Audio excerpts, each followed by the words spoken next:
Hello guys, I don't know about you, but I am extremely excited for Battlefield 4.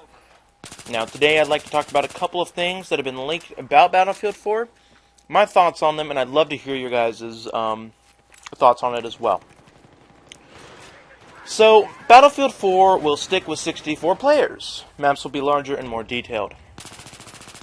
This goes directly with Frostbite 2 engine is now pushed further in Battlefield 4, better effects, high-res textures, and more detailed game worlds, etc.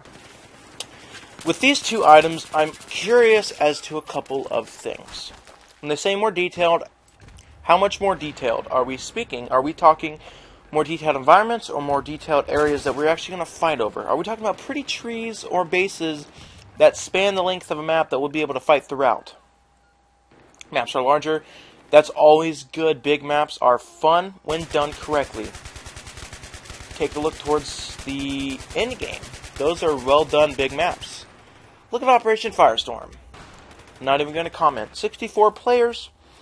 That's about as big as I think Battlefield will ever go. Might be bigger in the future when technology improves.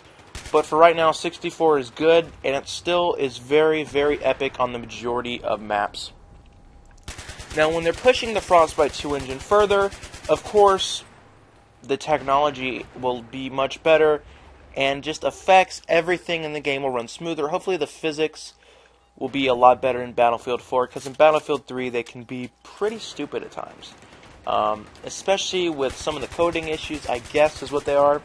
I mean, still the game's been out for a year and a half, and we still can't kill people while they're vaulting. GG for Frostbite, GG dies. Another thing, with the increased graphics, but also the increased use of Frostbite, will that translate into a lower frame rate because of more demanding technology, or increase to a higher frame rate because of the better optimization? Just food for thought. 3 factions: US, Russia, and an unnamed Eastern Asian faction. I'm curious when they say Eastern Asian, if they're trying to kind of hide the fact that they're, the Arabic terrorist kind of thing. Because when you think Eastern Asia, or when I think Eastern Asia, all that really leaves is Russia and those Arabic Middle East countries. And since Russia is already confirmed to be one, all that really leaves is either a fictional or non-fiction Middle Eastern faction. So that'll be cool. Maybe we'll see some rugged weaponry, some really cool maps that kind of feature those areas of the world, kind of like Grand Bazaar in Turkey, Tulal Market, somewhere in the Middle East. Anyways, shipping with the same amount of maps for BF4 as BF3, and there are plans for lots of DLC. I'm happy with this. DLC is already in the planning stages. Okay, so if DLC is already in the planning stages, why isn't the game out? Or, since the game is not yet published, why is the DLC still being worked on, and why aren't they polishing Battlefield 4? This is something that pisses me off to no end that game developers do. Nothing is worse than Day 1 DLC. I'll get to that later.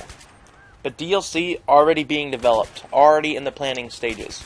Now, if they're planning it out, that's okay. But if they're honestly developing it and not developing and making Battlefield 4 the vanilla better, what's the problem?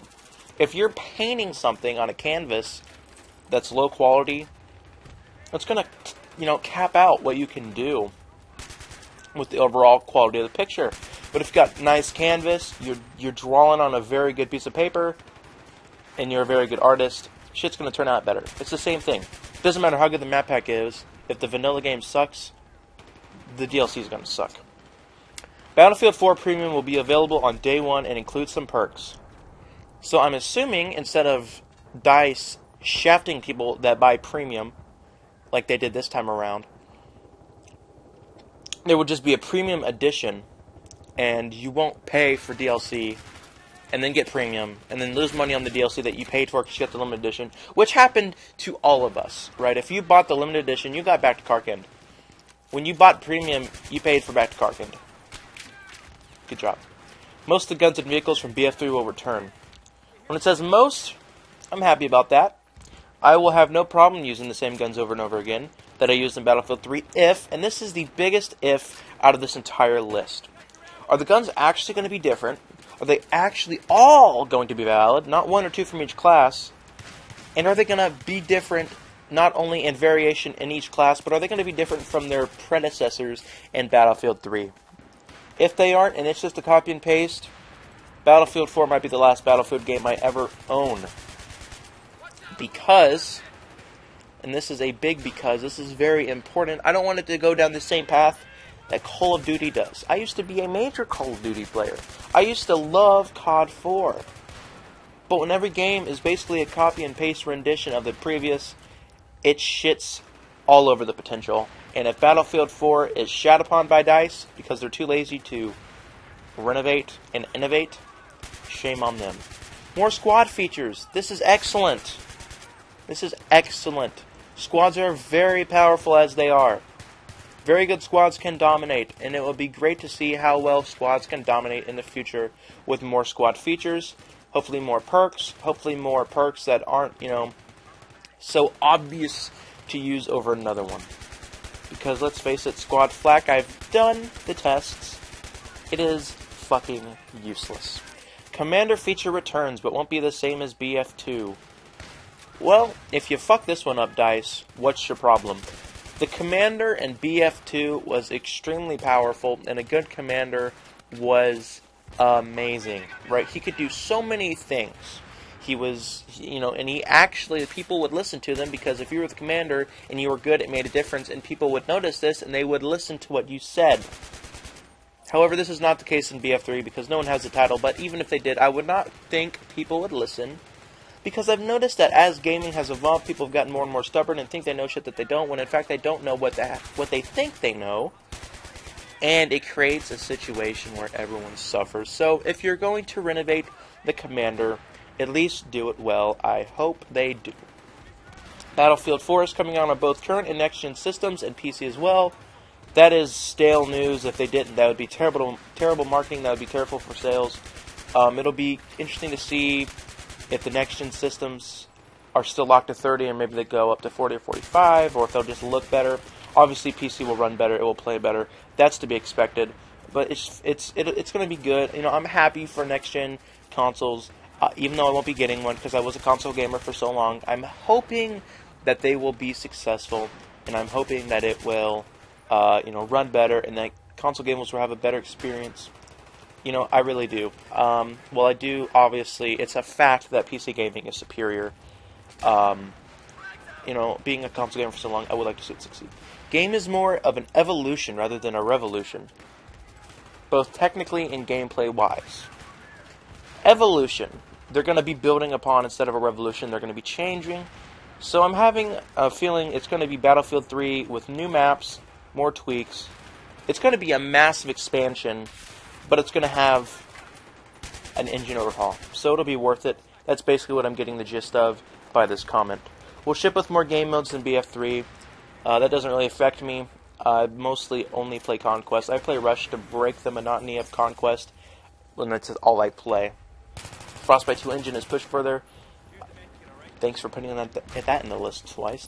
BF3 will still be supported after BF4 launches. Good. So if BF4 is a steaming pile of shit, I will just go to the lesser end of the spectrum and play BF3. No, but seriously, if Battlefield 4 comes out, you'll be nostalgic of Battlefield 3. You'll want to go play it. That's the same thing for me with Bad Company. I want to go back and play the Bad Companies.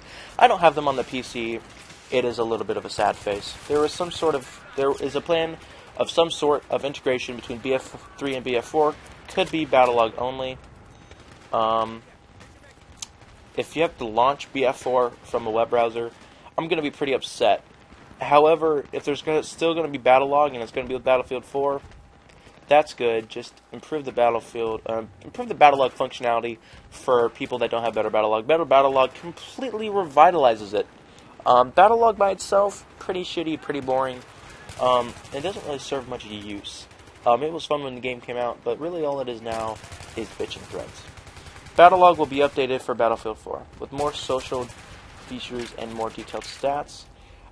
It will not trump the BF4stats.com that will come out, and of course Symthic will be superior, because Symthic has good community, plus other communities such as Mordor, and as much as I hate to say it, Reddit. Single player and co-op will return with new writers involved this time. Sweet! So a 4-hour experience will be more enjoyable that I'll probably not even play once because I'll be on the PC, and the only reason I played it on the Xbox is for the achievements. GG. So, let's recap, let's review, let's end this video with my thoughts as I kind of injected throughout the video. I'm excited. Hopefully it's successful. Leave the comments below what you think. And all of my links will be in the description so that you can stalk me glorified. Have an excellent, excellent weekend. And this is Walrus saying, goodbye.